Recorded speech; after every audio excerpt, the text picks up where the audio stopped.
Bye guys, hi ladies. 찡한 놈들 나왔다 바라바라밤 나팔을 불어라 어디 뭐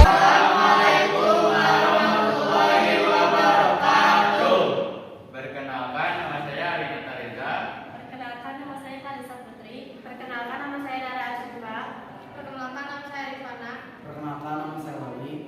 Kami di sini dari kelompok 1 akan mempresentasikan ataupun akan menjelaskan mengenai bab 1 yaitu tentang pertumbuhan dan perkembangan. Sekarang kita akan masuk ke materi pertama yaitu definisi pertumbuhan dan perkembangan. Perkembangan sendiri merupakan aspek-aspek yang berkaitan dengan psikologis manusia seperti keyakinan, kecerdasan, dan lain sebagainya. Sedangkan pertumbuhan sendiri merupakan aspek-aspek atau perubahan yang berkaitan dengan jasmania seperti organ tubuh, struktur fisik, dan lain sebagainya. Nah, sedangkan definisi pertumbuhan dan perkembangan itu sendiri yaitu yang perbedaannya yang satu, kalau pertumbuhan itu bertambahnya jumlah dan ukuran sel, sedangkan perkembangan itu proses menuju kedewasaan. Nah, yang kedua, kalau pertumbuhan itu bersifat kuantitatif, yaitu dapat diukur, sedangkan perkembangan bersifat kualitatif, yaitu tidak dapat diukur. Dan yang ketiga, pertumbuhan itu irreversible, yaitu tidak dapat kembali, sedangkan perkembangan yaitu reversible, dapat kembali. Nah, sedangkan pertumbuhan pada tumbuhan sendiri yaitu akan terus terjadi atau terus-menerus terjadi. Tapi kalau pada hewan dan manusia itu pertumbuhannya memiliki masa atau batas waktunya sendiri. Nah, sedangkan kecepatan pertumbuhan yaitu dapat diukur dengan alat yang namanya auxanometer. Definisi perkembangan tumbuhan sendiri yaitu proses makhluk hidup menuju kedewasaan atau pematangan fungsi organ. Sedangkan definisi pertumbuhan itu yaitu proses bertambahnya jumlah atau ukuran atau volume sel suatu makhluk hidup.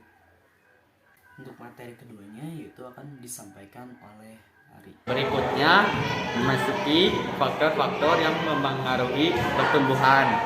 Di dalam faktor-faktor yang mempengaruhi pertumbuhan itu yang pertama ada internal. Internal dibagi menjadi dua. Yang pertama gen, yang kedua hormon. Di dalam hormon ada auksin. Yang pertama ada auksin, fungsinya merangsang perpanjangan sel dan pembentukan bunga, merangsang pembentukan bunga dan buah. Yang kedua giberelin. Giberelin fungsinya merangsang aktivitas kambium, menghambat pembentukan biji, menyebabkan buah menjadi sangat besar dan tidak berbiji.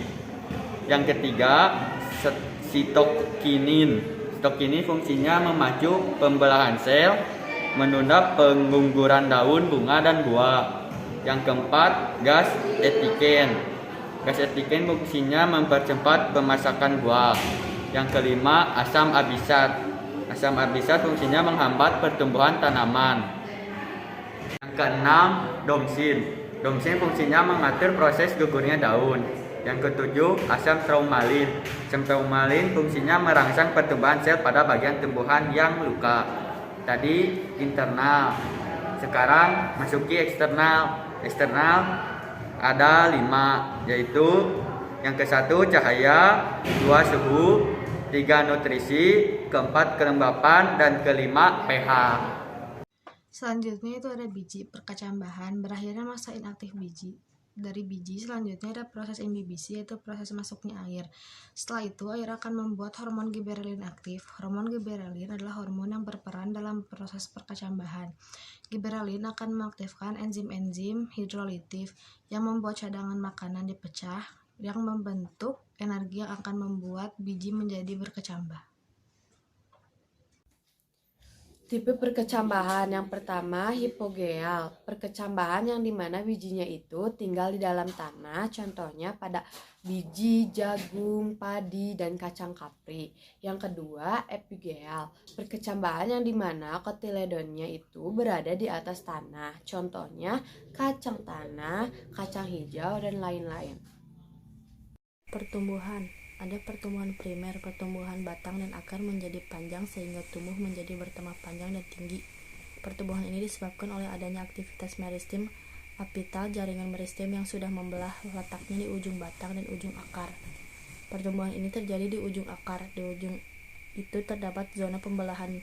Di situ terjadi pembelahan sel-sel yang telah membelah. Itu akan menjadi pemanjangan dan pembesaran sel. Selanjutnya ada yang namanya zona difermentasi.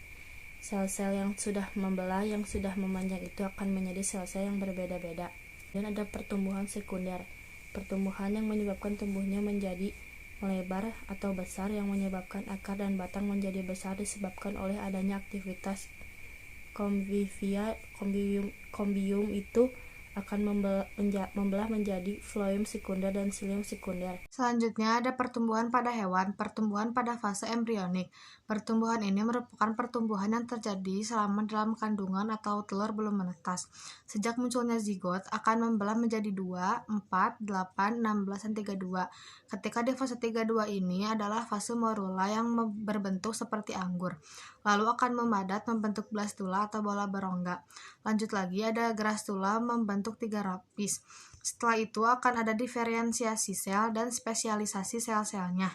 Kemudian setelah itu akan ada organesis. Setiap lapisan-lapisan di grastula itu akan membentuk berbagai macam organ, yaitu ada lapisan terluar atau ectoderm, yaitu kulit, indera, dan syaraf. Mesoderm yaitu ada jantung, ginjal, kelamin, tulang, otot, dan jaringan ikat. Yang ketiga ada endoderm yaitu hati, lambung, usus, dan paru-paru. Pertumbuhan pasca embrionik. Pagenisasi, proses pergantian sel-sel rusak atau pada berupa hewan sebagai mekanisme perlindungan diri. Autotoni dan reproduksi vegetatif fragmentasi. Perkembangan. Ketika tumbuhan itu sudah matang, sel-sel kelaminnya akan menghasilkan bunga. Kemudian akan menghasilkan yang namanya buah. Itulah yang dinamakan perkembangan pada tumbuhan. 어디 몸 좀 풀어볼까 나